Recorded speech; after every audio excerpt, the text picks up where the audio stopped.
Hello everyone, welcome to my channel. আজকে হাজির হয়েছে আপনাদের মাঝে Oppo A38 ফোনটি নিয়ে। এই ফোনটি লঞ্চ করা হয়েছে 6GB 128GB স্টোরেজে 16,000 টাকায়, অর্থাৎ 15,999 টাকা। তো এই ফোনটি এই বাজেটের মধ্যে কি কি অফার করতেছে, আদৌ এই বাজেটের মধ্যে নেওয়া উচিত হবে কিনা, এই সব কিছু শেয়ার করব আপনাদের সাথে। তো যারা আমার চ্যানেলটি এখনো সাবস্ক্রাইব করেননি, প্লিজ চ্যানেলটি সাবস্ক্রাইব করার অনুরোধ রইল। তো চলুন বন্ধুরা, কথা না বাড়িয়ে মূল ভিডিও শুরু করা যাক।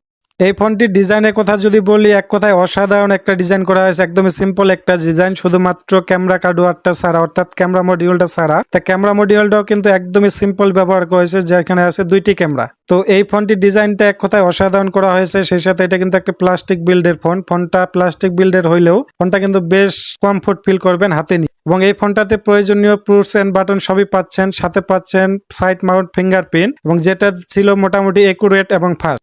সেই সাথে এই ফোনটির থিকনেসে পাবো 8.2 mm এবং ওয়েট পাবো 190 গ্রামের মতো। তো এটা একদমই হালকা পাতলা একটা ফোন, যেহেতু প্লাস্টিক বিল্ডের ফোন, সেই কারণে এই ফোনটা হয়তো বা একটু হালকা পাতলা। তো ডিজাইনটা ওভারঅল আমার কাছে খুবই ভালো লাগছে। এখন আসা যাক ফোনটির ডিসপ্লে সেকশন নিয়ে। ফোনটি ডিসপ্লেতে ব্যবহার করা হয়েছে 6.56 ইঞ্চির একটি IPS LCD ডিসপ্লে, যেখানে 90 হার্জ রিফ্রেশ রেট ব্যবহার করা হয়েছে। এবং এখানে HD+ রেজুলেশন পাচ্ছি, সাথে PPI ডায়মন্ড পাচ্ছি আমরা 269 PPI ডায়মন্ড পেয়ে যাচ্ছি। এবং এই ডিসপ্লের ব্রাইটনেস পাবো আমরা 720 নিট ব্রাইটনেস পেয়ে যাব। এটা আউটডোরে একটু অনকমফোর্ট ফিল করবেন, যদিও আপনি ইনডোরে মোটামুটি ভালোভাবেই ব্যবহার করতে পারবেন। এবং এই ডিসপ্লেটাতে আমি একটা জিনিস মিস করব, এখানে যদি ফুল HD+ রেজুলেশন ব্যবহার করা হতো, তাহলে 90 হার্জ রিফ্রেশের সাথে একদম পারফেক্ট একটা ডিসপ্লে মনে হতো। তাও বাকি বাদ এই জিনিসটা ছাড়া ডিসপ্লেটা ঠিকঠাকই মনে হয়েছে।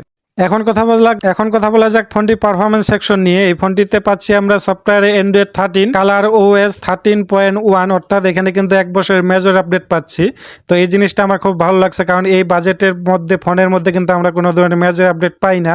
তো এখানে 1 বছরের আপডেট পাচ্ছি, এই জিনিসটা কিন্তু খুবই ভালো একটা দিক। সেই সাথে এটা প্রসেসর ব্যবহার করেছে MediaTek Helio G85 12 ন্যানোমিটার একটি প্রসেসর। তো এই প্রসেসরটা কিন্তু অনেক আগের একটা প্রসেসর। তো আগের প্রসেসর হওয়া সত্ত্বেও এই কম বাজেটের ফোনের মধ্যে কিন্তু এটা একটা পারফেক্ট প্রসেসর আপনি বলতে পারেন, কারণ এই প্রসেসরটা মোটামুটি ভালো রেঞ্জের পারফরমেন্স করবে। কিংবা আপনি যদি গেম টেম করেন, সেক্ষেত্রে গেম টেম কিন্তু মোটামুটি এই প্রসেসর দিয়ে আপনারা করতে পারবেন স্মুথলি। সেই সাথে হয়তো বা হাই গ্রাফিক্সে খেললে একটু সমস্যা হতে পারে, তাছাড়া বাকি বাদ সব কাছে ঠিকঠাক মনে হয়েছে আমার কাছে।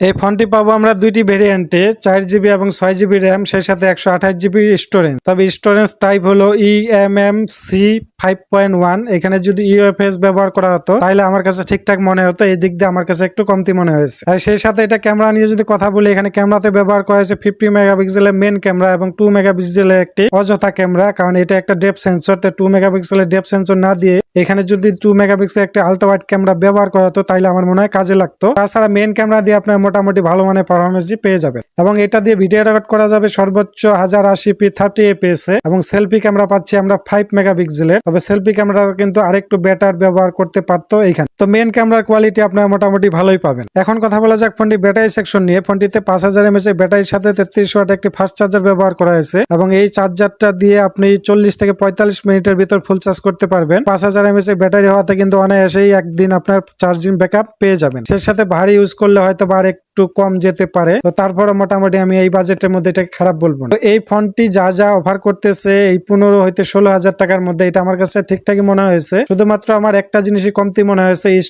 স্টোরেজ ব্যবহার করা হয়েছে। স্টোরেজের টাইপটা আমার কাছে একটু নর্মাল মনে হয়েছে। সেই সাথে এখানে HD+ রেজুলেশন না দিয়ে যদি ফুল HD+ রেজুলেশন দিত, তাহলে ঠিকঠাক মনে হতো। তো এই ভিডিওটি কেমন লাগলো অবশ্যই কমেন্টে জানাবেন, এবং আরো নিত্য নতুন ভিডিও পেতে আমার চ্যানেলটি সাবস্ক্রাইব করে রাখবেন।